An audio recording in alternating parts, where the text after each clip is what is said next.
हम लोग बात करने वाले थे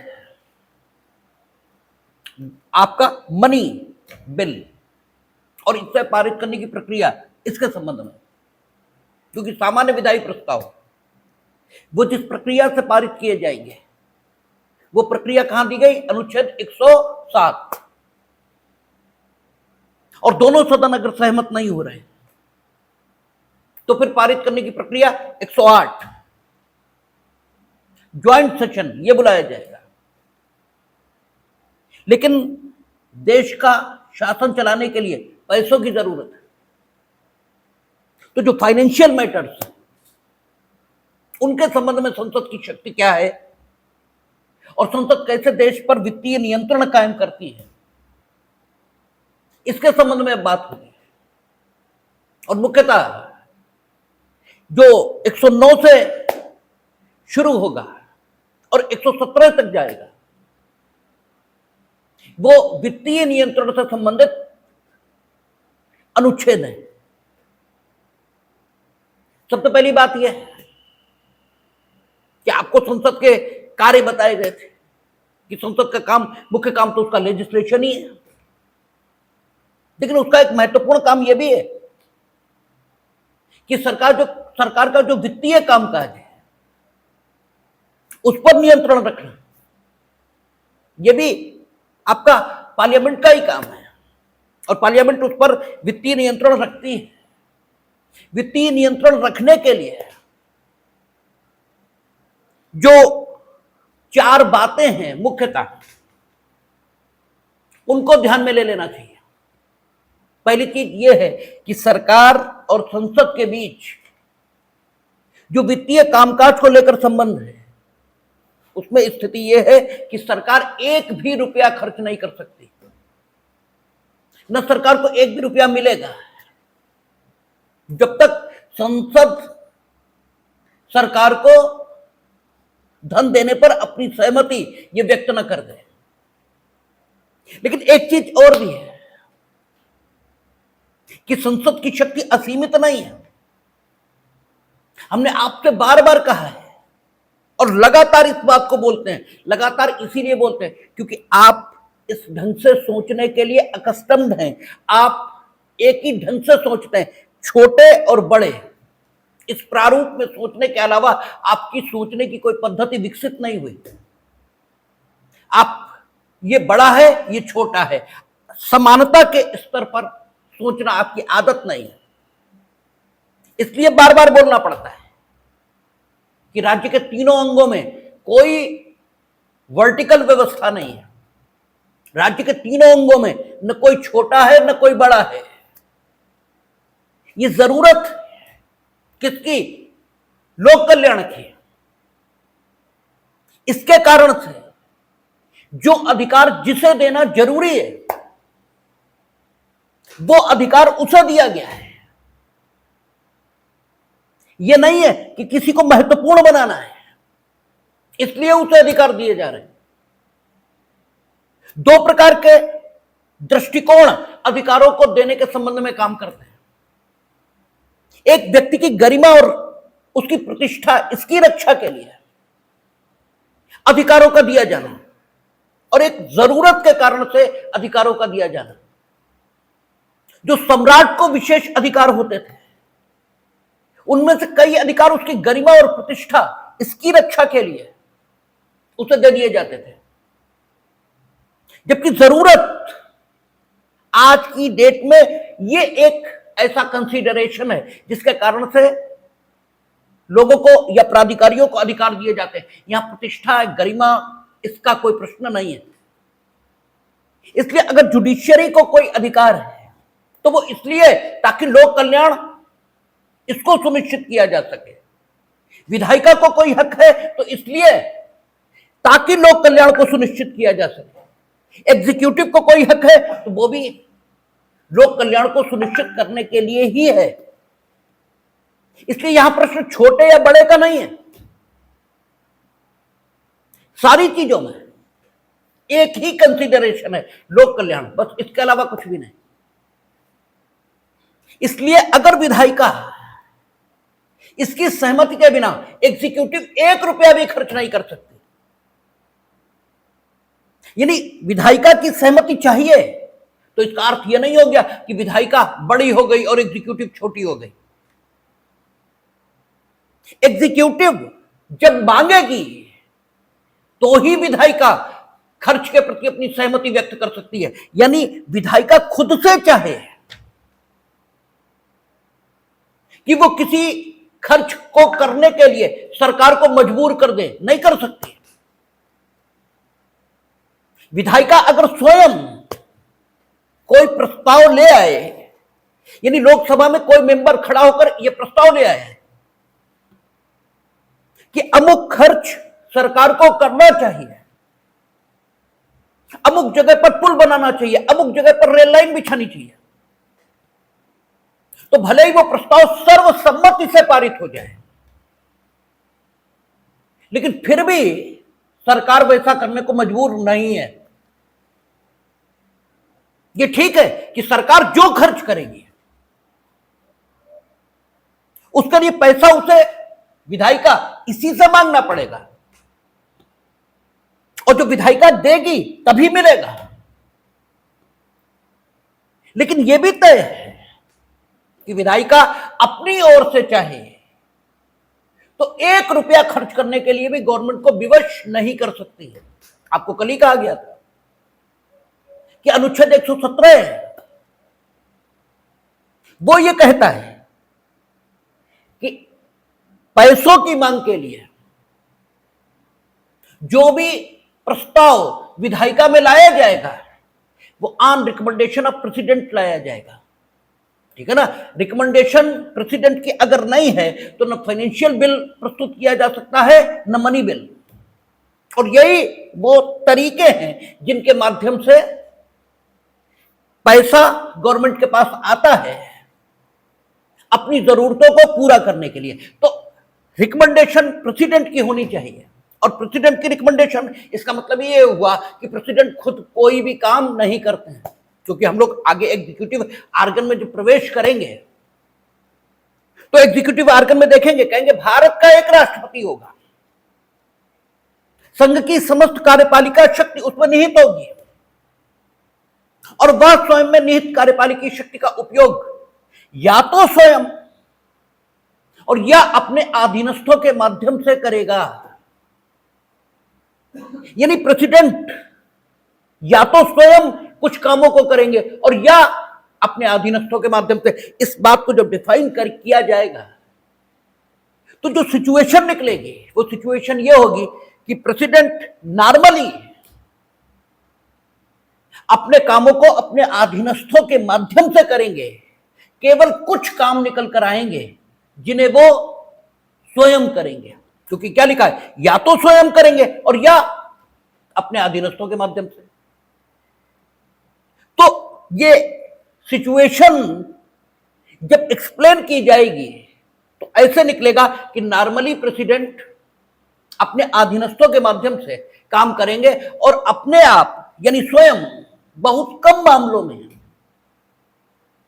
फंक्शन करेंगे। सिर्फ 3-4 मामले निकल आए तो बहुत है, उतने मामलों में ही प्रेसिडेंट स्वयं काम करेंगे, यानी व्यक्तिगत कैपेसिटी में। या तो स्वयं का मतलब क्या हुआ, इंडिविजुअल कैपेसिटी में, और बाकी अपने अधीनस्थों के माध्यम से, यानी अधीनस्थ करेंगे और प्रेसिडेंट के लिए किया गया है ऐसे माना जाएगा। जैसे आप कुछ करते हैं और आपके घर की ओर से वो किया गया है, ये मान लिया जाता है। आपसे कहा नहीं जाता कि घर का अधिकार पत्र दिखाइए, इसके बाद ये माना जाएगा कि आप अपने घर का रिप्रेजेंटेशन कर रहे हैं, आप रिप्रेजेंटेटिव हैं अपने घर के, ये मानकर चला जाता है। तो ये कहा अनुच्छेद 117 में कि on recommendation of president financial bill या मनी बिल, यही 2 तरीके हैं जिनके माध्यम से गवर्नमेंट पैसा प्राप्त करती है।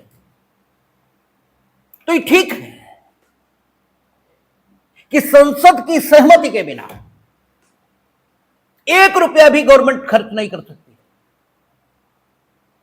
लेकिन यह भी उतना ही सच है कि गवर्नमेंट को 1 रुपया खर्च करने के लिए भी संसद विवश और मजबूर नहीं कर सकते। ऑन रिकमेंडेशन ऑफ प्रेसिडेंट, जब प्रस्ताव आएगा और ऑन रिकमेंडेशन ऑफ प्रेसिडेंट यानी फाइनेंस मिनिस्टर, वित्त मंत्री, वो सबॉर्डिनेट है प्रेसिडेंट ऑफ इंडिया के, और जब सबॉर्डिनेट हैं तो बजट वही प्रस्तुत करते हैं। या एक भी रुपया चाहिए तो उसके लिए मांग वित्त मंत्री ये हाउस के समक्ष रखते हैं और फिर हाउस उसे सैंक्शन करता है। तो आपको समझना पड़ेगा कि कॉन्स्टिट्यूशन ऑफ इंडिया में जो राज्य के 3 अंग हैं, इनमें छोटे बड़े का कोई सवाल नहीं है, छोटे बड़े का कोई प्रश्न नहीं जी। ये जरूरत है जिसके मुताबिक राज्य के तीनों अंगों को अधिकार दिया गया और उनके बीच जो संबंध है राज्य के तीनों अंगों के बीच, वो वर्टिकल नहीं हॉरिजॉन्टल है, वो ऊपर नीचे का संबंध नहीं है। एक ही तल पर तीनों अंग हैं और उनकी जो जरूरतें हैं उसके मुताबिक उनके अधिकार हैं। हाउस, वहां जनता के प्रतिनिधि बैठे हैं, इसलिए एग्जीक्यूटिव को ये ठीक है करना चाहिए कि उनकी सहमति के बिना कुछ भी खर्च ना करें, क्योंकि पैसा तो जनता का है। पैसा कोई एग्जीक्यूटिव के सदस्य कोई नौकरी करके थोड़े लाए हैं, लेकिन फिर भी एग्जीक्यूटिव ये भी जनता से चुनकर आई है।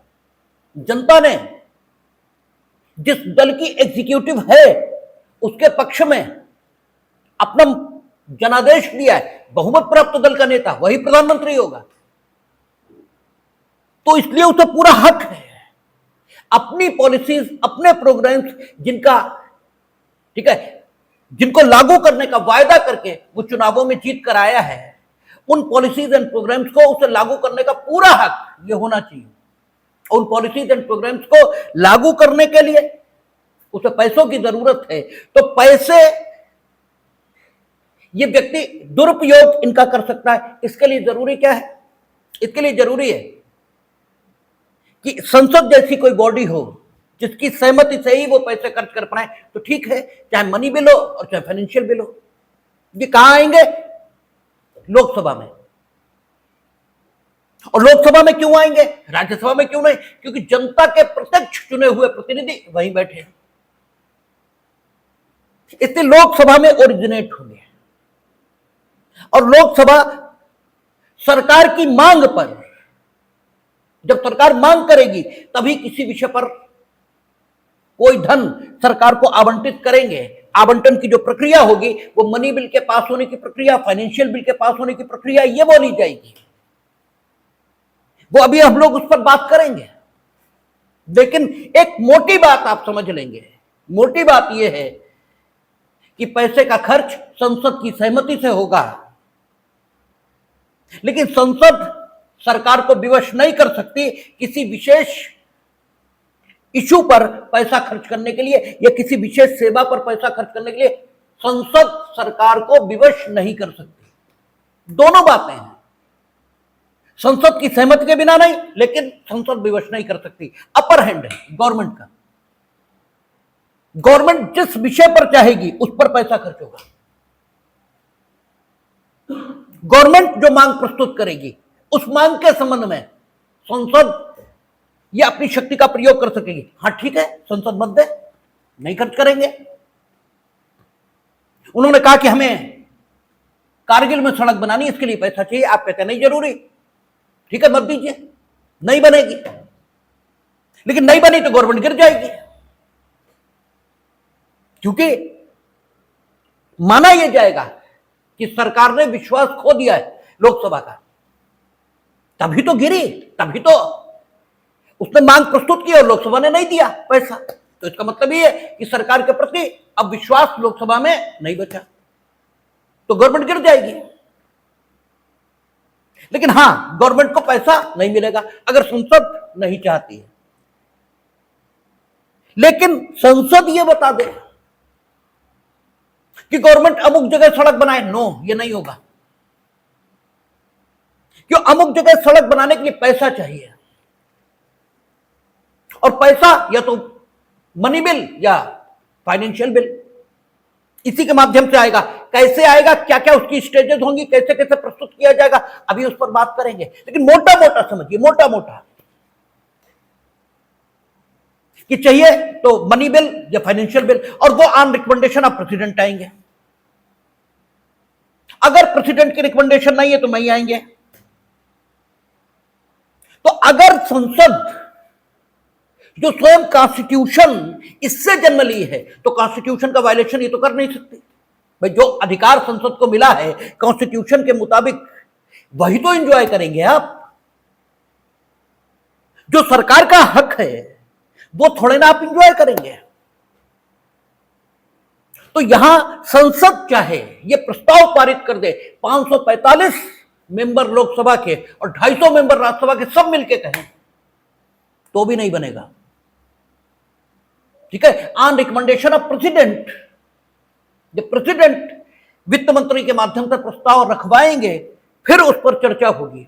अब एक चीज और, संसद सरकार के द्वारा किसी विशेष सेवा के लिए प्रस्तुत की गई मांग, यदि सरकार कहती है मैं 50 करोड़ रुपए चाहिए, तो संसद 49 करोड़ मंजूर कर सकती है कि नहीं, 49 करोड़ मिलेंगे। अगर 49 करोड़ मिले तो भी सरकार गिर जाएगी, क्योंकि इसे कट मोशन का, कटौती प्रस्ताव का पारित होना कहेंगे।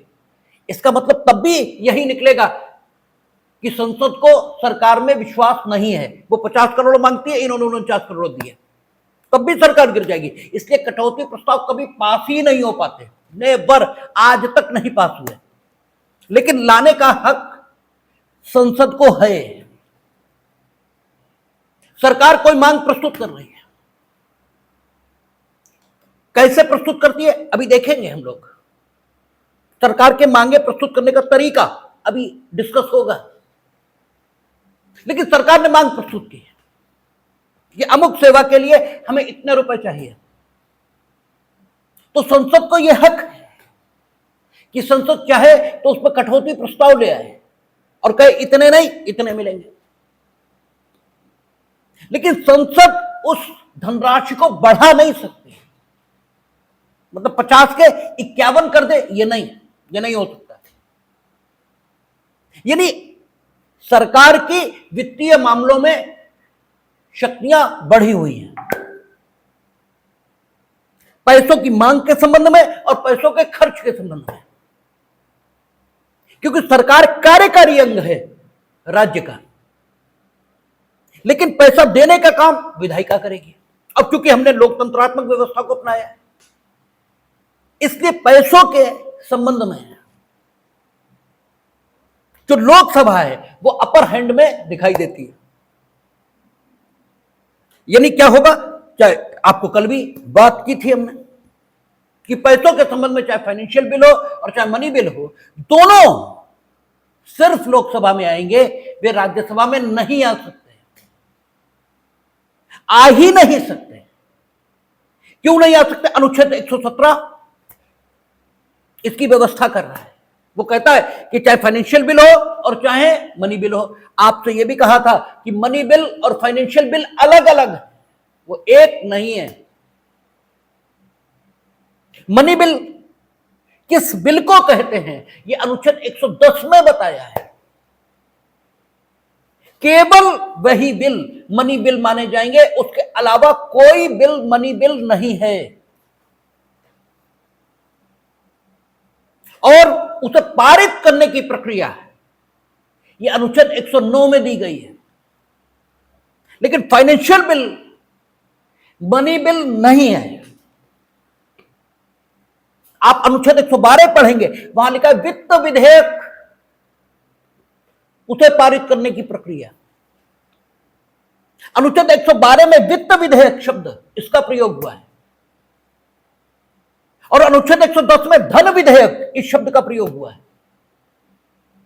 और हमने आपसे कहा था कि विधायिका की बुद्धि पर भरोसा रखिए। विधायिका यानी कॉन्स्टिट्यूएंट असेंबली जो थी, उसे भी संविधान के संबंधों में या संविधान के संदर्भों में विधायिका इसी शब्द से डिनोट किया जा सकता है।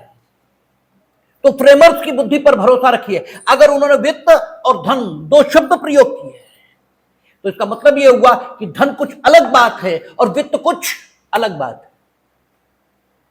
दोनों बातें अलग अलग हैं। तो आपसे कल इस पर भी हमने बात की थी कि धन और वित्त, इसके बीच फर्क क्या है। आपसे कहा गया था कि धन पैसा इसी को कहते हैं, लेकिन वित्त सिर्फ पैसा नहीं है। किसी काम के लिए धन कहां से आएगा, धन जो हमें प्राप्त होगा, काम करने के बाद जो बचेगा उसे हम कैसे इन्वेस्ट करेंगे, यानी पैसे का मैनेजमेंट, ये वित्त, ये वित्तीय कार्यवाही ये कहलाता है। तो वित्त अलग है, धन अलग है।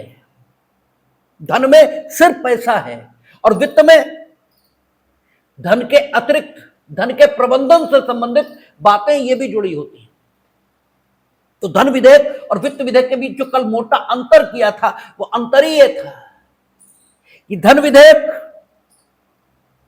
वो विधेयक है जिसमें सिर्फ उन बातों का जिक्र है जो अनुच्छेद 110 में उल्लिखित है, यानी जहां धन विधेयक की परिभाषा दी गई है, जिस विधेयक में सिर्फ उन्हीं बातों की चर्चा हुई है वो तो धन विधेयक है।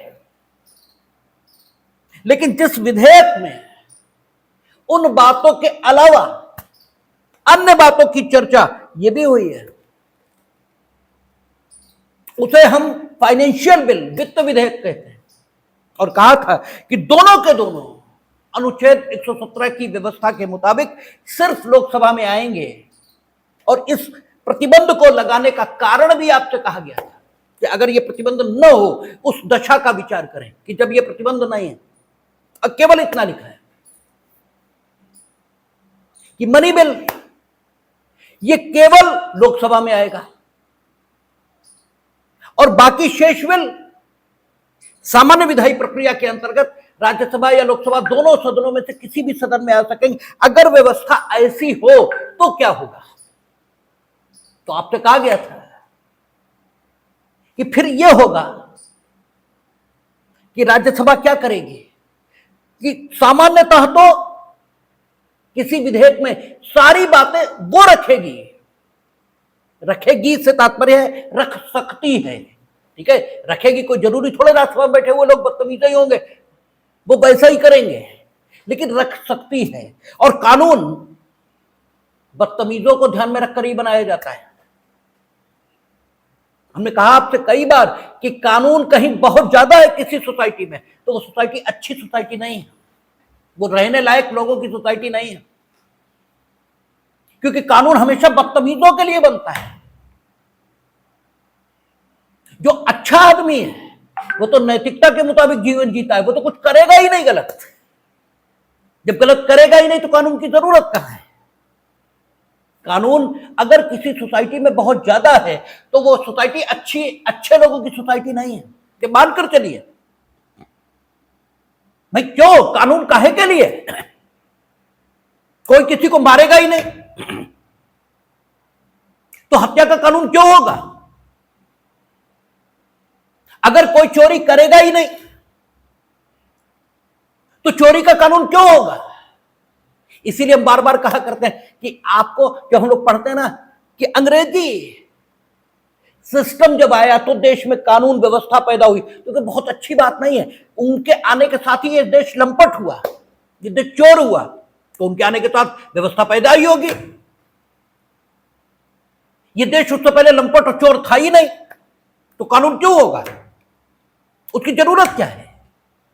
कानून होने का मतलब ये है कि तुम लंपट और चोर हो, नहीं तो कानून की आवश्यकता ही कहां है। तो ये कोई शर्मिंदा होने का विषय नहीं है कि हिंदुस्तान में कानून ये अंग्रेजों के आने के साथ ज्यादा सशक्त और मजबूत स्थिति में सामने आया। ये शर्मिंदा होने का विषय नहीं, ये गर्व का विषय है। हमारी सोसाइटी ऐसी थी नहीं जिसमें कानून की जरूरत हो। तो ठीक है कि राज्यसभा ऐसा ही करेगी ये हम नहीं कह रहे, लेकिन कर सकती है। और जो सोशल कॉन्टेस्ट है उसे देख के तो लगता है कि कर ही देगी। अगर अनुच्छेद 117 न करे, कहे कि वित्त विधेयक ये भी सिर्फ लोकसभा में आएगा, राज्यसभा में नहीं आएगा, अगर ऐसा न बोले तो कर ही देगी। क्या करेंगे? अनुच्छेद 110 में जो मनी बिल की डेफिनेशन है, सामान्यतः एक ऐसा विधेयक लाएंगे कि जो अनुच्छेद 110 में उल्लिखित बातें वही होंगी उसमें, और एक आध बात कोई और शामिल कर देंगे। अब वो मनी बिल बचेगा ही नहीं भाई, उसमें और बात आ गई ना। तो 90 बातें वे जो अनुच्छेद 110 में उल्लिखित विषयों से संबंधित हैं, और 10 बातें वे जो उन विषयों से संबंधित नहीं है। अब लीजिए वो फाइनेंस बिल हो गया और राज्यसभा में आ गया, तो लोकसभा का जो नियंत्रण चाहिए देश के वित्तीय मामलों पर, वो मामला अब नहीं रहा, बल्कि राज्यसभा इसका नियंत्रण भी आने लगा, और जो लोकतंत्र की भावना के विपरीत है। इसलिए यह बात रखी गई कि neither money bill nor financial bill could be initiated, ठीक है, बिफोर द राज्यसभा। राज्यसभा में नहीं हो सकता, दोनों लोकसभा में ही आएंगे, इसीलिए रखा गया। लेकिन जब मनी बिल को पारित करने की प्रक्रिया हम अनुच्छेद 109 में देखेंगे, प्रक्रियाओं में कोई बहुत कठिनाई नहीं है, उन्हें समझ लेने में, बातों को समझने में कठिनाई है। बेयर एक्ट पढ़ लेने में कोई समस्या थोड़ा ही है। तो अगर मनी बिल है तो अनुच्छेद 109 की प्रक्रिया का अनुपालन होगा, और 109 की प्रक्रिया यह कहती है कि मनी बिल के संबंध में राज्यसभा की ताकत लोकसभा के बराबर नहीं है। मनी बिल है तो राज्यसभा सिर्फ डिस्कस कर सकती है मनी बिल के जो प्रस्ताव हैं उनके बारे में। संशोधन अगर प्रस्तावित करती है तो लोकसभा की मर्जी होगी संशोधन से सहमत हो या न हो। अगर नहीं होती तो कोई ज्वाइंट सेशन नहीं बुलाया जाएगा, लोकसभा अपर हैंड में रहेगी, और लोकसभा जिस रूप में चाहेगी उसी रूप में मनी बिल पास होगा। क्योंकि मनी बिल सीधे पैसे देने की बात है, सीधे पैसे देने की बात है, और सीधे पैसा प्राप्त करने का हक गवर्नमेंट को ही होना चाहिए।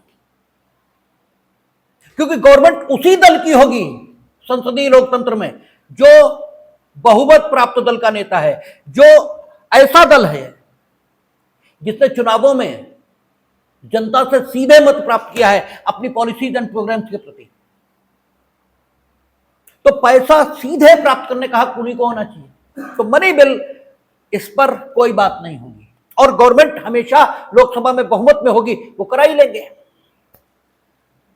तो राज्यसभा मनी बिल के संबंध में कुछ नहीं कर सकती, और मनी बिल कुछ नहीं कर सकती मीनिंग देयर बाय चर्चा कर सकती है, संशोधन प्रस्तावित कर सकती है, लेकिन लोकसभा का सहमत होना आवश्यक है। और आपका, लेकिन अगर फाइनेंस बिल है तो ये ठीक है कि दोनों लोकसभा में ही आएंगे, लेकिन फाइनेंस बिल इसके संबंध में सामान्य विधायी प्रक्रिया का पालन होगा, क्योंकि विशेष विधायी प्रक्रिया सिर्फ मनी बिल के बारे में दी गई। सिर्फ मनी बिल, विशेष विधायी प्रक्रिया सिर्फ उसके बारे में है, अनुच्छेद 109 में। बाकी सारे बिल उसी विधायी प्रक्रिया से पास होते हैं जो एक सामान्य विधायी प्रक्रिया कहलाती है, और सामान्य विधायी प्रक्रिया में दोनों सदनों की सहमति जरूरी है, असहमत की दशा में ज्वाइंट सेशन। ठीक है, तो अगर फाइनेंस बिल है तो हमेशा सामान्य विधायी प्रक्रिया से पारित होगा। हां, ये ठीक है, ओरिजिनेट लोकसभा में ही होगा, और उसे उस प्रतिबंध को लगाने का कारण है। अच्छा, फाइनेंस बिल सामान्य विधायी प्रक्रिया से पारित होगा, यह कहने की क्या जरूरत, और मनी बिल उसके लिए विशेष प्रक्रिया। तो मनी बिल की के औचित्य के संबंध में, उसके संबंध में विशेष प्रक्रिया, और उसके औचित्य के संबंध में बात की। कि भाई ठीक है, मनी बिल डायरेक्ट पैसा देने की बात है, इसलिए वो गवर्नमेंट को हक होना चाहिए क्योंकि वो चुनावों में जीत कर आए। लेकिन फाइनेंस बिल में मनी बिल के अलावा भी बातें हो सकती है, मतलब मनी बिल के अलावा भी, मीनिंग देयर बाय वे बातें जो अनुच्छेद 110 में उल्लिखित हैं और जिनके मौजूद होने पर कोई बिल मनी बिल बन जाता है, उन बातों के अलावा भी अन्य बातें हो सकती हैं फाइनेंशियल बिल में। और अगर ऐसी बातें हैं और राज्यसभा इसको उस पर विचार करने की अनुमति न दी जाए तो संविधान के विपरीत बात हो जाती है, क्योंकि संविधान यह चाहता है कि देश का शासन इस प्रकार चले, उन पॉलिसीज और प्रोग्राम्स के मुताबिक चले जिनको कम से कम 2 बार डिस्कस किया गया हो, एक बार लोकसभा में, दूसरा राज्यसभा में। आपसे बात की थी कि राज्यसभा क्या है, रिवाइजिंग चेंबर है, और उसको रखने की जरूरत इसलिए है क्योंकि लोकसभा में बैठे हुए लोग पब्लिक लीडर हैं और पब्लिक लीडर्स पर दबाव होता है। कल ही कोई हमसे कह रहा था कि वकीलों का जब भी झगड़ा होता है किसी भी अधिकारी से, और हम इस बात से सहमत, बीइंग एडवोकेट सहमत है, हम एडवोकेट हैं फिर भी सहमत हैं, 99.99 मामलों में वकील ही गलत होते हैं, 99.99 मामलों, 0.1% कोई और गलत हो तो हो, 99.99 मामलों में वकील ही गलत होते हैं। और मेरा मानना है कि वकील से ज्यादा निर्भीक कोई होता नहीं। काहे का एडवोकेट प्रोटेक्शन एक्ट, हमें प्रोटेक्शन की जरूरत है, दुनिया में और कोई और जिसे प्रोटेक्शन की जरूरत है, वकीलों को तो नहीं है। और हम तो ये निहायत शर्मिंदगी का विषय मानते हैं कि हम ये कहें हमें प्रोटेक्शन की जरूरत है। काय बात का प्रोटेक्शन, हम दुनिया को प्रोटेक्शन देते हैं, कोई परेशान होता है हमारे पास आता है, हम प्रोटेक्शन मांगेंगे, हम काय मांगे, हमें जरूरत ही नहीं। अच्छा चलो एडवोकेट प्रोटेक्शन एक्ट आ गया तो क्या होगा भाई, क्या होगा, हमें ये भी तो समझाओ। अगर कोई एडवोकेट के साथ कुछ करना चाहेगा तो क्या एडवोकेट प्रोटेक्शन एक्ट उड़ेगा और गलत करने वाले के हाथों से लिपट जाएगा और उसे गलत नहीं करने देगा? क्या ये होगा? अरे भाई तब भी तो वो गलत करेगा। ज्यादा से ज्यादा कंपनसेशन, ज्यादा से ज्यादा सजा, यही तो मिलेगी भाई, इससे ज्यादा क्या मिलेगी? और सजा तो ऑलरेडी है, गलत काम करने पर कंपनसेशन तो ऑलरेडी है, तो इसकी जरूरत अननेसेसरी, अनावश्यक, कोई मतलब नहीं। तो 99.99 मामलों में वकील ही गलत होते हैं। और कल कोई कह रहा था हमसे कि ठीक है अब वकील गलत होते हैं तो होते हैं, लेकिन मजबूरी में कहना तो यही पड़ता है कि नहीं सब सामने वाला गलत है, क्योंकि हमें लीडरशिप करनी है एडवोकेट्स की। तो जो एडवोकेट की लीडरशिप कर रहा है उसकी मजबूरियां हैं, तो जो पब्लिक की लीडरशिप कर रहा है उसकी नहीं है, उसकी भी तो है। और दिखाई देता है, कतई सपट गलत बात होती, सपट गलत बात, लेकिन नेता कतई नहीं कहता कि गलत है। और वो बेचारा इसलिए नहीं कर रहा कि उसे अंदर से नहीं लग रहा, उसे खूब लग रहा है ये कतई गलत है, लेकिन क्या करे, वो जिनका लीडर है वही नहीं मानना है, और वो लीडर ही नहीं बचेगा। तो तुम जब लेखपाल की नौकरी छोड़ने को राजी नहीं हो तो वो एमपीशिप छोड़ दे तुम्हारे लिए, ठीक है, तुम तो लेखपाल की नौकरी छोड़ने को राजी नहीं हो, तो वो मेंबर ऑफ पार्लियामेंट क्यों ना रहे, ये तो हमें बताइए। ये वो हार्ड फैक्ट्स हैं जिन्हें बोला नहीं जा सकता, ये अनुभव किए जा सकते हैं, बोला नहीं जा सकता। इसलिए फ्रेमर्स ने अनुभव किया कि अगर लोकसभा यही होगी, सिर्फ राज्यसभा नहीं हुई, तो लोकसभा में बैठे हुए लोग पब्लिक लीडर होंगे और वे कई बार जनता की गलत मांगों ठीक है, गलत मांगे होंगी और इसके बाद भी उनके सामने समर्पण कर देंगे सिर्फ इसलिए ताकि वो कॉन्स्टिट्यूंसी से जीत कर आ जाए।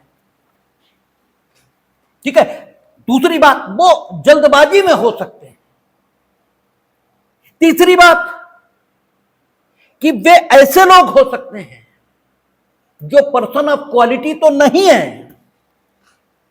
लेकिन जीतकर वही आ सकते हैं, ऐसा भी हो सकता है।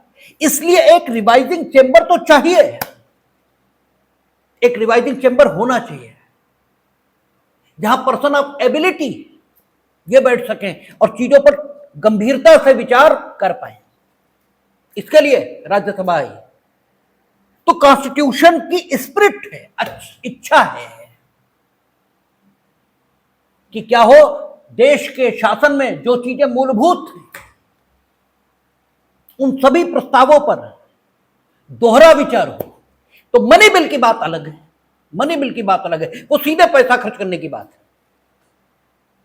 लेकिन जहां तक फाइनेंशियल बिल की बात है उसमें तो मनी बिल के अलावा भी चीजें होंगी, और जो मनी बिल के अलावा चीजें होंगी तो मनी बिल के संबंध में ठीक है, आपकी बात मान ली भाई, आप पॉलिसीज एंड प्रोग्राम्स लेकर जनता के पास गए, जनता ने आपके समर्थन व्यक्त किया, आपको हक होना चाहिए कि आप देश के संसाधनों का उपयोग अपने पॉलिसी एंड प्रोग्राम को लागू करने के लिए कर पाए, क्योंकि आपके पॉलिसी और प्रोग्राम के प्रति जनता ने समर्थन दिया है। आपको होना चाहिए, है, करिए। लेकिन जहां तक अन्य बातों का सवाल है तो राज्यसभा की शक्ति वैसी ही होनी चाहिए। इसलिए फाइनेंशियल बिल के संबंध में यह कहा कि ओरिजिनेट तो लोकसभा में होगा, लेकिन इसके संबंध में राज्यसभा की ताकत वैसी ही होगी जैसी सामान्य विधेयकों के संबंध में होती है, यानी राज्यसभा से पास होना जरूरी। ठीक है, और अगर राज्यसभा संशोधन प्रस्तावित करती है तो दोनों सदनों की सहमति संशोधन पर जरूरी, और नहीं तो ज्वाइंट सेशन बुलाइए। ठीक है ना, इसलिए यह सारी प्रक्रिया रखी गई। नहीं तो क्या होगा, अगर सोचें कि फाइनेंशियल बिल मनी बिल के समान लोकसभा में आएगा और मनी बिल के समान ही पारित होगा, यानी राज्यसभा की शक्ति सीमित रहेगी फाइनेंशियल बिल के संबंध में, अगर यह पोजीशन हो तो फिर क्या गड़बड़ हो सकती है? तो फिर गड़बड़ यह हो सकती है कि लोग, अगर राज्यसभा में बैठे लोग देवता नहीं है तो लोकसभा में बैठे लोग भी देवता नहीं हैं। तब लोकसभा क्या करेगी? सामान्यतः किसी बिल में 90 बातें वो रखेगी जो पैसों से संबंधित नहीं है, अर्थात जो अनुच्छेद 110 में उल्लिखित विषयों से संबंधित नहीं है, और सिर्फ एक बात वो शामिल कर देगी जो अनुच्छेद 110 में संबंधित बातों से संबंधित हो। ठीक है ना, अब वो बन गया फाइनेंशियल बिल और वो पारित विशेष प्रक्रिया से होगा, यानी राज्यसभा की शक्ति सीमित रहेगी। तो फिर क्या होगा कि देश का शासन संविधान की भावना के विपरीत चलना शुरू हो जाएगा। इसलिए प्रतिबंध लगाया कि नहीं, मनी बिल के संबंध में विशेष प्रक्रिया, अन्य सब बिलों के संबंध में एक सामान्य प्रक्रिया रहेगी, और वो सामान्य प्रक्रिया यह अपेक्षा करती है कि दोनों सदन सहमत हो। ठीक है, आप बार बार, हम भी करते थे, आप नहीं, हम भी करते थे जब एलएलबी में थे, कि सब मनी बिल पास करने की प्रक्रिया ये कहां दी गई? 109, बस इतना ही याद है। मनी बिल की डेफिनेशन कहां दी? 110, बस इतना ही याद है। मनी बिल को डिफाइन करने की जरूरत क्या है? क्यों डिफाइन किया अलग? भाई काहे? जब एक सामान्य विधेयक को डिफाइन नहीं किया तो मनी बिल को ही डिफाइन करने की क्या जरूरत? जब सामान्य विधेयक को पारित करने की प्रक्रिया 107 में बता दी तो मनी बिल को पास करने की प्रक्रिया अलग से बताने की जरूरत क्या? इन प्रश्नों पर विचार होना चाहिए, और जब इन प्रश्नों पर आप विचार करते हैं तब कानून की खूबसूरती ये सामने निकल कर आती है, और जब कानून की खूबसूरती निकल कर आती है तो जो चीज खूबसूरत है वो याद रह ही जाएगी। जरा याद करें, सड़क पर जो कुछ सुंदर लगा था, वो चेहरा हो, वो बिल्डिंग हो, वो पोस्टर हो, वो कुछ भी हो, वो जिंदगी भर याद रह जाता है, उसे याद नहीं करना पड़ता। आप फिल्मी गाना सुनते हैं, गजल सुनते हैं, गीत सुनते हैं, आप कहते हैं बहुत सुंदर है, और बस एक बार सुनते हैं और याद हो जाता है। क्यों? जरा ये भी तो सोचो, काहे? और कानून रट रहे हो और नहीं समझ में आ रहा, और ना याद हो रहा। क्यों? काहे? क्योंकि प्रक्रिया पर ही ध्यान नहीं है। भगवान ने ऐसा कंप्यूटर यहां रखा है, इसे जो सुंदर लगेगा ये ऑटोमेटिक मेमोराइज करेगा, और इसे जो असुंदर लगेगा उसे ये बिल्कुल मेमोराइज नहीं करेगा। तो इसलिए कानून की खूबसूरती, कानून की सुंदरता ये जब दिखाई देती है, जब बार बार चर्चा आएगी अभी consolidated fund of India, contingency fund of India. क्या है कंसोलिडेटेड फंड ऑफ इंडिया और क्यों बनाने पड़े? हमने कहा ना, बेयर समझना जरूरी नहीं है, जरूरी नहीं मीनिंग कर में वो तो आ ही जाएगा समझ में, उसमें कौन वो दिक्कत है। Consolidated fund of India idea कहां से आता है? Contingency fund of India idea कहां से आता है? क्यों? काहे के लिए? दो प्रकार की फंड हैं। Consolidated fund of India Bharat की संचित निधि, राज्यों में भी है, राज्यों की संचित निधि। अभी तो हम केंद्रीय जो विधायिका और केंद्रीय कार्यपालिका इसके संबंध में बात कर रहे हैं, राज्यों के संबंध में तो कर ही नहीं रहे। इसलिए अभी हम कंसोलिडेटेड फंड ऑफ इंडिया इसकी बात कर रहे हैं। जब हमारे सारे लीगल सिस्टम ब्रिटेन से आए, इसके मतलब ये आइडिया भी वहीं से आया, कंसोलिडेटेड फंड ऑफ इंडिया। क्यों लाने की जरूरत? होता क्या है, गवर्नमेंट को बहुत सारे काम करने होते हैं, शिक्षा, चिकित्सा, ट्रांसपोर्टेशन, रेलवे, सारे काम करने होते हैं, और सारे काम के पैसे चाहिए सारे काम के लिए। अब अच्छा, इसके अलावा भी पैसे चाहिए होते हैं। जैसे आप ये कहते हैं कि हम एग्जाम देने जा रहे हैं, तो एग्जाम देने जा रहे हैं तो ठीक है, टिकट के पैसे आपको दे देते हैं, पेन खरीदने के पैसे दे देते हैं, वहां ठहरने के पैसे जो हैं वो दे देते हैं, और बाकी कुछ नहीं देते। आप नहीं दे पाओगे एग्जाम। कुछ ऐसे खर्च होते हैं जो एस्टिमेशन में नहीं होते,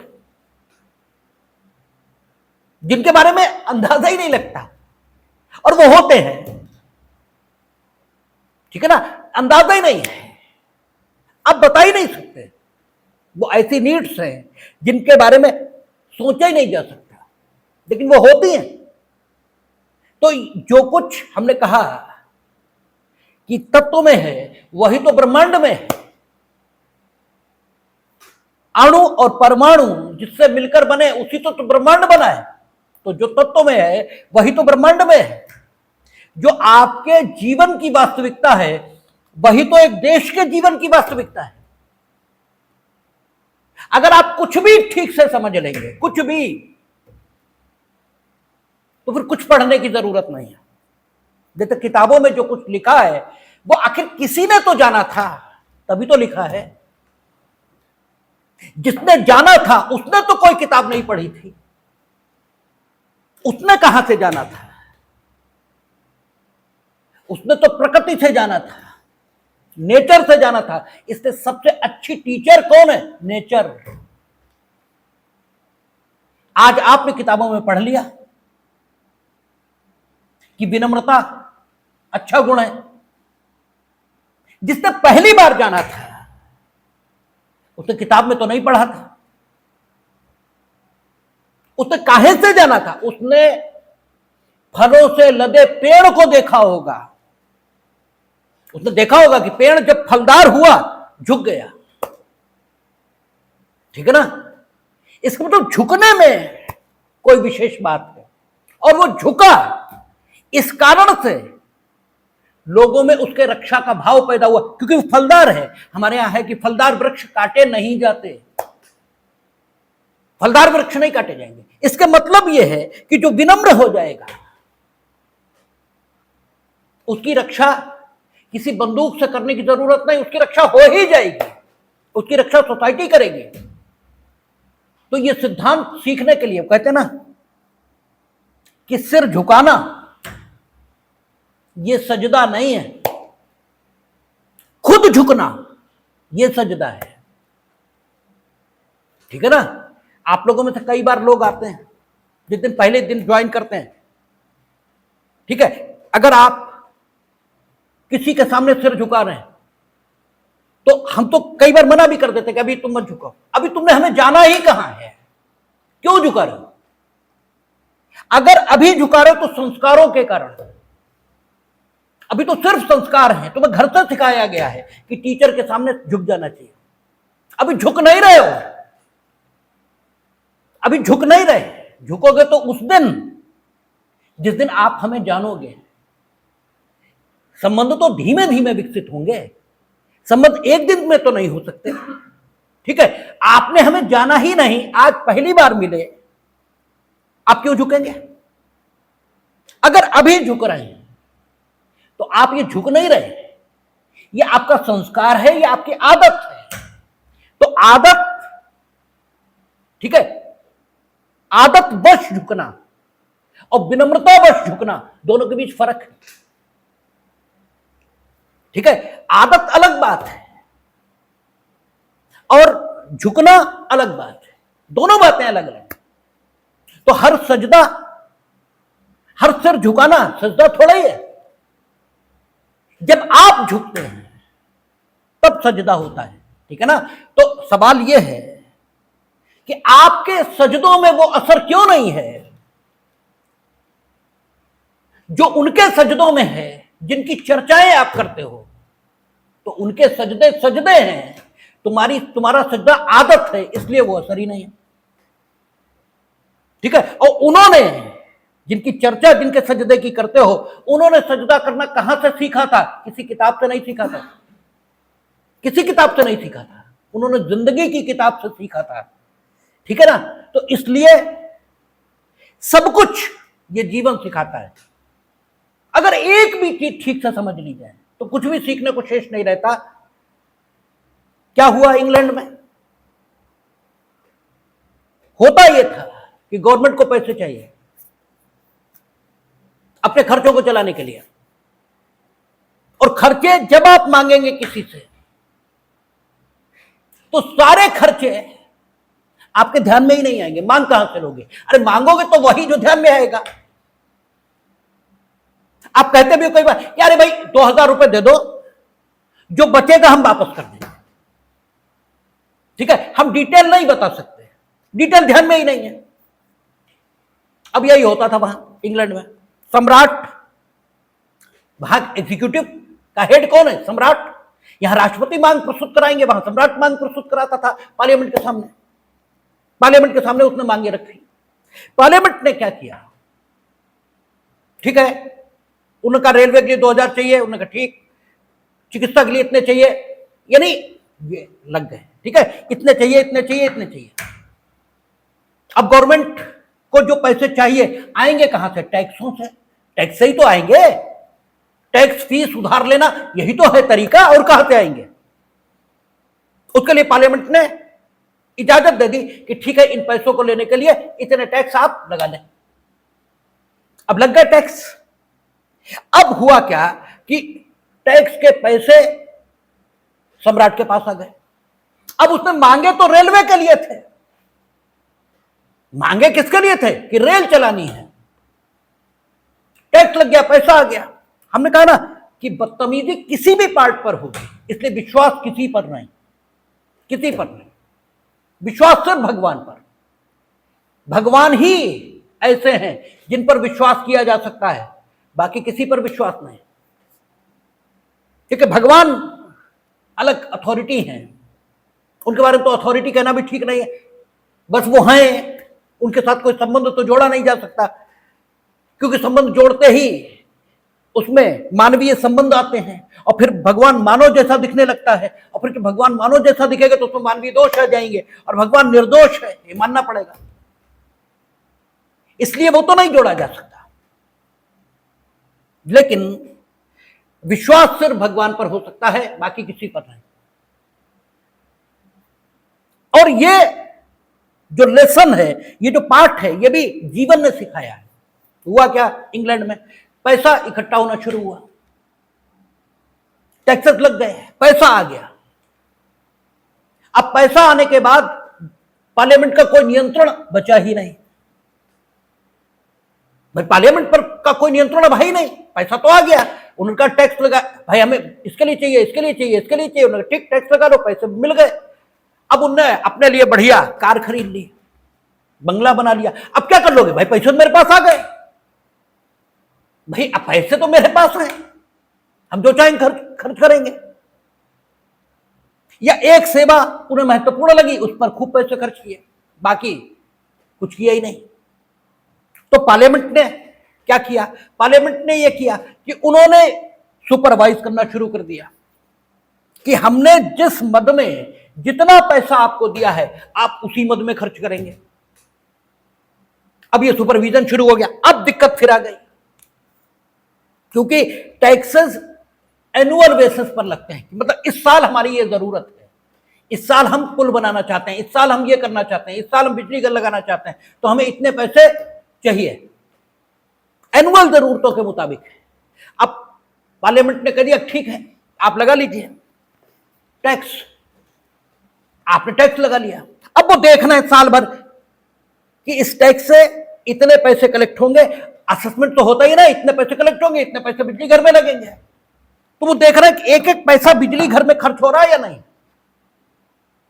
ठीक है, तो गवर्नमेंट वो जो जनरल खर्च है, जो अंदाज में नहीं होता, जो बताया नहीं जा सकता, जिस समय शुरुआत की जाती है कामों की, ठीक है ना, उन खर्चों को तो रख नहीं पाई पार्लियामेंट के सामने, भाई उन खर्चों को बता नहीं पाई। उसने तो एक लमसम आइडिया दिया, और उस लमसम आइडिया के लिए आपने टैक्स लगाने की इजाजत दे दी। टैक्स से जो पैसा आया, अब आप कह रहे हैं सिर्फ इसी में खर्च करो, हम सिर्फ उसी में खर्च कर रहे हैं। तो जो जनरल नीड्स हैं, इनके लिए हमारे पास पैसा ही नहीं बचा। चलो हमने जनरल नीड्स के लिए एक लमसम अमाउंट ये मांग लिया पार्लियामेंट से। वो जनरल नीड्स के लिए लमसम अमाउंट साल भर के लिए मांगा है ना, बजट काहे के लिए आएगा, साल भर के लिए आएगा, अगले साल के लिए, अगले साल हम ये करना चाहते हैं, अगले साल हमने बताया इस सेवा पर इतना, इस सेवा पर इतना, इस सेवा पर इतना, और जनरल नीड्स के लिए हम इतना। ठीक है, आपने कहा ठीक, लगा लो टैक्स, तो जनरल नीड्स के लिए पैसा मिल गया, स्पेसिफिक उद्देश्यों के लिए पैसा मिल गया, एक साल के लिए। अब एक साल खत्म हुआ, अगला बजट ला रहे हैं, ठीक है ना। अब इस अगले बजट के लाने के समय हमारे पास पैसे कितने, जीरो, एक भी नहीं। अब बचे कहां, जनरल नीड्स के लिए आपने जो मांगा था, एक साल के लिए मांगा था ना, एनुअल बेसिस पर बजट आता है ना। आप बजट का मतलब क्या हुआ, एस्टीमेट प्रस्तुत करना खर्चों का, यही तो बजट कहलाता है।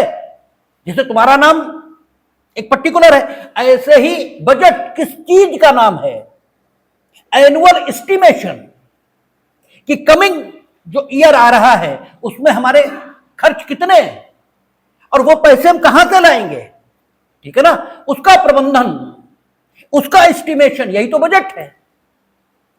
अब गवर्नमेंट ने बजट प्रस्तुत किया, यानी सम्राट ने बजट प्रस्तुत करवाया, और बजट में उसने कहा कि हमें जनरल नीड्स के लिए इतने पैसे चाहिए,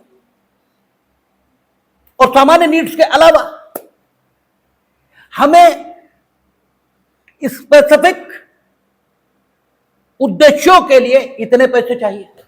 मिल गए आपको, मिले तो एक ही साल के लिए, मिले तो एक साल के लिए, क्योंकि एनुअल एस्टिमेशन हो रहा है ना। पार्लियामेंट देख रही है कि हमने जो जनरल नीड्स के लिए दिए वो जनरल नीड्स में खर्च करो, जो हमने स्पेसिफिक पर्पस के लिए दिए वो स्पेसिफिक पर्पस पे खर्च करो। हमने कर दिया। अब जब अंतिम दिन आया इस साल का, तो हमारे पास कितने बचे, एक भी नहीं, क्योंकि जनरल नीड्स वाले हम जनरल नीड्स में खर्च कर चुके हैं। ठीक है ना। और स्पेसिफिक पर्पज वाले स्पेसिफिक पर्पज पे खर्च कर चुके। अब बचा कितना? एक भी नहीं। अब हम जीरो हैं। और जैसे खाना रोज चाहिए, जैसे कपड़ा रोज चाहिए, ऐसे गवर्नमेंट को रोज पुलिसिंग करानी है। पुलिसिंग रोकी नहीं जा सकती। गवर्नमेंट को रोज रेलवे चलाना है, रोज अस्पताल चलाना है। तो अब बजट दोबारा पास होगा ना, तब हमें 1 साल के लिए मिलेगा पैसा, और इस दोबारा पास होने में समय लगेगा। अरे भाई, हम बजट तैयार करेंगे, पार्लियामेंट के सामने रखेंगे, वो विचार करेंगे, सारी प्रक्रिया होगी। अब कहां से आए पैसे? ठीक है, अंतिम दिन जब साल का आया, तब हमारे पास 1 भी रुपया नहीं है, और खर्च डेली करना है। ठीक है, यहां से एक आइडिया पैदा हुआ कि भाई ऐसा कर लिया जाए कि जितने टैक्सेस लग रहे हैं, जो कुछ हो रहा है, सब पैसे एक जगह लाए जाए, इकट्ठा कर लो। ठीक है, क्योंकि टैक्सेस ऐसे भी होते हैं एनुअल बेसिस पर लगते हैं, और टैक्सेस ऐसे होते हैं जो परमानेंट होते हैं। ठीक है, जो परमानेंट वाले हैं वो तो चलते रहेंगे। ठीक है, एक जगह पर सारे पैसे इकट्ठा हो, एक जगह पर सारे पैसे इकट्ठा होने के बाद जितनी जरूरत हो उतने साल भर में खर्च कर लिए। लेकिन जिस दिन साल का अंतिम दिन होगा, तब भी तो जो रेगुलर बेसिस पे टैक्स लग रहे हैं, जो हमेशा लगते रहते हैं, जैसे इनकम टैक्स की दर परिवर्तित होती, लेकिन इनकम टैक्स तो हमेशा रहता है। ठीक है ना, तो वो पैसे लगातार उसमें आते रहेंगे। तो वो फंड ऐसा होगा, उस फंड में से पैसे निकालकर जब तक अगला एनुअल बजट ना आए तब तक खर्च चलाया जा सके। ऐसे में से एक आइडिया निकला, और एक कंसोलिडेटेड फंड बनाने की बात ब्रिटेन में आई 1787 में। उसी बात को हमने लिया और भारत में एक कंसोलिडेटेड फंड ऑफ इंडिया बनाया जाए। कंसोलिडेटेड फंड ऑफ इंडिया, इसमें पैसे जमा करना, इससे पैसे निकालना, ये सब कुछ जिस एक्ट के माध्यम से किया जाएगा वो मनी बिल कहलाएगा। 110 की परिभाषा अभी हम लोग देखेंगे मनी बिल की। मनी बिल की डेफिनेशन देखेंगे। मनी बिल की डेफिनेशन में लिखा है कि भारत की संचित निधि में पैसा जमा करना, भारत की संचित निधि से पैसा निकालना, गवर्नमेंट ऑफ इंडिया द्वारा उधार लेना। गवर्नमेंट ऑफ इंडिया द्वारा जो उधार लिया जाएगा वो भी भारत की संचित निधि में जाएगा। हर प्रकार का पैसा संचित निधि में जाएगा, और संचित निधि से पैसा निकालने या जमा करने के लिए जो अधिनियम पास किया जाएगा वह मनी बिल कहलाएगा, वित्त विधेयक कहलाएगा। ठीक है ना। तो यहां से कंसोलिडेटेड फंड ऑफ इंडिया, इसका विचार पैदा होता है, और consolidated fund of India establish हुआ। अब एक दिक्कत आ गई, फिर कंसोलिडेटेड फंड ऑफ इंडिया, इससे तो पैसा मनी बिल के माध्यम से ही निकाला जा सकता है। ठीक है ना। अभी हम लोग 110 की डेफिनेशन देखेंगे, उसमें मनी बिल उस हर बिल को कहेंगे जिससे कंसोलिडेटेड फंड ऑफ इंडिया में पैसा जमा करना होगा या निकालना होगा। लेकिन जरूरतें ऐसी भी हो सकती, अकस्मात पैदा हो गई। अभी पाकिस्तान ने 2 बम गिरा दिए, अब तो जरूरत तत्काल पैदा हो गई, और संसद का सत्र चल नहीं रहा है इस समय। भाई, संसद का सत्र तो चल ही नहीं रहा, और संसद के सत्र को बुलाने की एक फॉर्मेलिटी है। राष्ट्रपति सम्मन करें, लोक सूचना प्रकाशित हो, पार्लियामेंट के सदस्य जाएं, अरे तभी तो होगा। अहुअन बम गिर गया, अब तुरंत अस्पताल चाहिए, तुरंत स्वास्थ्य सेवाओं पर एकदम, स्वास्थ्य और रक्षा दोनों सेवाओं पर अतिरिक्त बोझ आ गया। भाई, रक्षा पर हम जो खर्च कर रहे थे वो भी बढ़ाना पड़ेगा, और जो स्वास्थ्य सेवाओं पर खर्च कर रहे थे वो भी बढ़ाना पड़ेगा। अब ये कहां से लाए? ठीक है ना, क्योंकि हम तो निकाल तो सकते हैं कंसोलिडेटेड फंड ऑफ इंडिया से, और उसके लिए हमें मनी बिल पास कराना पड़ेगा, क्योंकि निकाल ही उसी से सकते हैं। मनी बिल से ही निकाल सकते हैं, मनी बिल से ही जमा कर सकते हैं, मनी बिल से ही सब कुछ कर सकते हैं, और हमें चाहिए तत्काल। और बिल संसद पास करेगी, संसद सत्र में नहीं है। ठीक है, ऑर्डिनेंस हम जारी नहीं कर पाएंगे क्योंकि मनी बिल पास करने की विशेष प्रक्रिया है, और जो विशेष प्रक्रिया है इसका मतलब ये हो गया कि विवक्षित रूप से मना हो गया। ठीक है ना, हमने कहा इसी दरवाजे से निकलोगे, मीनिंग कर भाई इधर से नहीं निकलोगे। जब हमने कह दिया कि मनी बिल ये है और इसे पारित करने की प्रक्रिया ये है, इसका मतलब यह हुआ कि अगर मनी बिल के तौर पर हमें कुछ भी करना है तो उसी प्रक्रिया को फॉलो करें, और तो कोई तरीका है नहीं। और क्या करें, कैसे करें?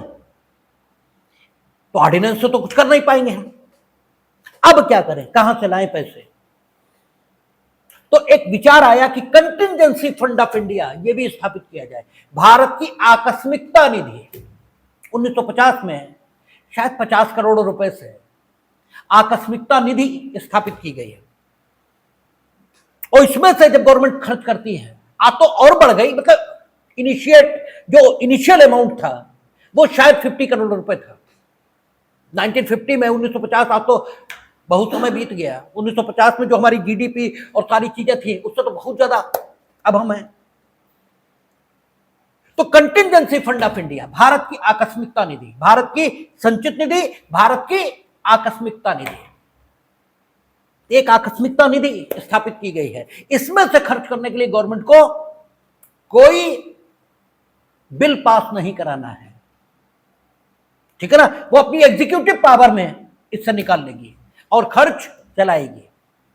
बाद में कंसोलिडेटेड फंड ऑफ इंडिया से कंटिंजेंसी फंड ऑफ इंडिया में पैसे ट्रांसफर किए जाएंगे, ताकि ऐसा ना हो सब खर्च ही हो जाए, फिर आकस्मिकता निधि का पैसे बचे क्या। और जब आप वहां से वहां ट्रांसफर करेंगे तो फिर मनी बिल लाना पड़ेगा।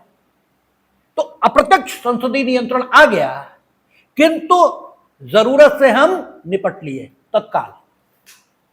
तीसरे प्रकार का फंड होता है लोक लेखा। ठीक है, लोक लेखा आता है कि लोक लेखा समिति के फला सांसद सदस्य बनाए गए। ठीक है ना, एक लोक लेखा समिति है और एक पब्लिक अकाउंट फंड है। उसमें क्या होता है, वे धन हम लोग ये भी अभी देखेंगे कि भारत की संचित निधि में क्या क्या जमा होगा। तो मोटे तौर पर बता देते हैं, मोटे तौर पर कि जितने टैक्सेस लगते हैं सबके पैसे भारत की संचित निधि में जाएंगे। लेकिन टैक्सेस ऐसे भी होते हैं जिसमें से स्टेट का भी हिस्सा होता है। तो स्टेट का हिस्सा हटाने के बाद मतलब केंद्र का जितना पैसा है टैक्सेस के माध्यम से कलेक्ट हो रहा, वो सब संचित निधि में जाएगा। ठीक है, भारत की संचित निधि में वो सारा पैसा जमा होगा जो गवर्नमेंट ऑफ इंडिया उधार लेगी, वो भी संचित निधि में जाएगा। सुप्रीम कोर्ट अगर किसी डिग्री कोई जुर्माना ये सारी चीजें लगा रहा है, वो सब संचित निधि में जाएगा। ये सारे पैसे संचित निधि में जाते हैं। ठीक है ना, इसके अलावा, इन पैसों के अलावा जो पैसे ऑन बिहाफ ऑफ गवर्नमेंट लिए जाते हैं वो पब्लिक अकाउंट फंड में जाते हैं ऑन बिहाफ ऑफ गवर्नमेंट। जैसे उन्होंने कहा आप जाते ना स्टेट बैंक में पैसे जमा कराए, कहां गए वो पैसे? आप जो स्टेट बैंक में जमा करके आए, बैंकिंग ट्रांजैक्शंस में जो पैसे आपने जमा किए, चाहे बैंक में जमा किए, चाहे डाकखाने में जमा किए, कहीं भी जमा किए, कहां गए वो पैसे?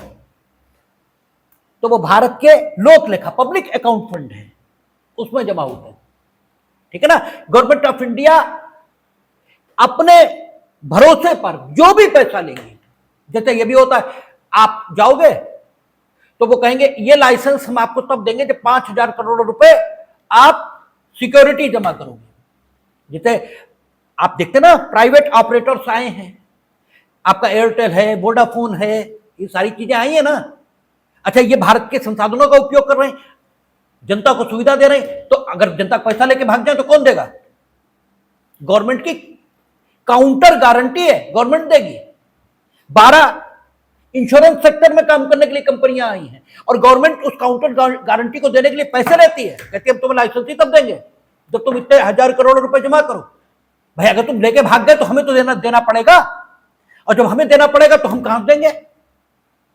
तो वो सारे पैसे, अच्छा वो बिजनेस बंद करें तो गवर्नमेंट को देने पड़ेंगे क्योंकि सिक्योरिटी है ना। वे सारे पैसे लोक लेखा में जाते हैं, पब्लिक अकाउंट। तो 3 प्रकार के मुख्य फंड आए, कंटिजेंसी, कंसोलिडेटेड और पब्लिक अकाउंट। ठीक है ना, ये 3 प्रकार के फंड हैं। और वित्तीय नियंत्रण, फाइनेंशियल कंट्रोल, ये पार्लियामेंट का रहता है हमेशा। लेकिन पार्लियामेंट का फाइनेंशियल कंट्रोल रहेगा जरूर, लेकिन यहां भी एग्जीक्यूटिव की भी अपनी शक्तियां हैं। और एग्जीक्यूटिव जो मांग रही है वही गवर्नमेंट, वही लेजिस्लेचर दे सकती है। लेजिस्लेचर अपनी ओर से खर्च करने के लिए विवश नहीं कर सकती। तो ये फाइनेंशियल कंट्रोल है पार्लियामेंट का। अब एक्ट और आपका अनुच्छेदों के मुताबिक इसे कैसे प्रैक्टिकली लाया जाता है व्यवहार में, ये हम लोग कल बात करेंगे इस पे। और आर्टिकल वाइज जो विश्लेषण है वो कल करेंगे, देखेंगे।